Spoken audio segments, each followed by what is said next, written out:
ভাবভঙ্গিতে ফিল্মি কায়দার পুষ্পা, মেমারির জোড়া খুনে অনুশোচনাহীন হুমায়ুন।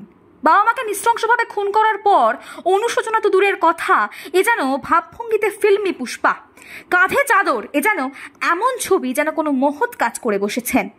আজ বর্ধমান আদালতে পেশ করার সময় মেমারির জোড়া খুনে অভিযুক্ত হুমায়ুনকে দেখা গেল এই ভঙ্গিতেই। হুমায়ুন কবির ওরফে আশিককে মেমারি থানার পুলিশ তাকে বর্ধমান আদালতে পেশ করে। মেমারি থানার পুলিশ নিজেদের হেফাজতে বৃহস্পতিবার তাকে বর্ধমান আদালতে পেশ করছে। মেমারিতে বাবা মাকে খুন করার পর সড়ক পথে বনগা চলে যায় হুমায়ুন। সেখানে একটি এতিমখানায় ছুরি দিয়ে বেশ কয়েকজনকে আঘাত করে। তারপরই স্থানীয় মানুষজন তাকে ধরে ফেলে। তারপরে বনগা থানার পুলিশ তাকে গ্রেফতার করে নিজেদের হেফাজতে নেয়। এরপর মেমারি থানার পুলিশ আদালতের কাছে আবেদন করে তাকে নিজেদের হেফাজতে নেওয়ার জন্য বর্ধমান আদালতে আজ হাজির করেছে। প্রতিনিধি মৃত্যুঞ্জয় যশের রিপোর্ট, সুন্দর বাংলা নিউজ।